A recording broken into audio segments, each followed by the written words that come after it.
Hi friends, welcome మన ఉన్మోడి వంటలు ఛానల్కి. ఈరోజు నేను చూపించబోయే రెసిపీ బియ్యంతో మనము రవ్వ ఎలా చేసుకోవాలో చూపిస్తాను.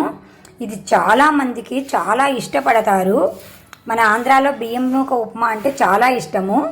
ఇప్పుడు రెడీమేడ్ దొరుకుతుంది అనుకోండి, ఇలా మనం ఇంట్లోనే తయారు చేసుకుంటే తక్కువ కాస్ట్ పడుతుంది కదా, మనం మన చేతులతో చేసుకున్నంత తృప్తి ఉంటుంది.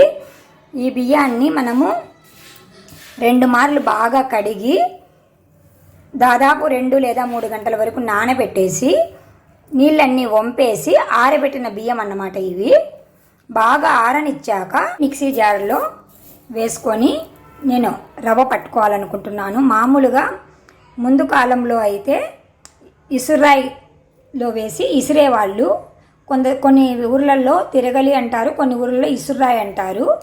వాటిలో వేసి సన్నగా రవ్వ ఇసురుకునే వాళ్ళు అన్నమాట. ఇప్పుడు మనకు అంత ఓపికలు లేవు కాబట్టి నేను మిక్సీకి వేస్తున్నాను. ఇలాగా సన్న రవ్వలాగా పట్టుకోవాలి. ఇందులో కొంచెం పిండి వస్తుంది, అందుకని మనం జల్లించుకోవాలి ఫ్రెండ్స్.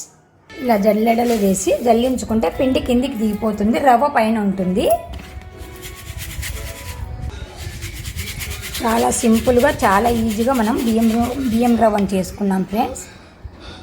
చాలా బాగుంటుంది ఫ్రెండ్స్ ఈ ఉప్మా. ఇలాగా ఒక సీసాలో స్టోర్ చేసి పెట్టుకుంటే మనకు ఇది స్టాక్ ఉంటుంది ఫ్రెండ్స్, ఒక 6 నెలల వరకు. మేమిద్దరమే కాబట్టి కొంచెమే చేశాను.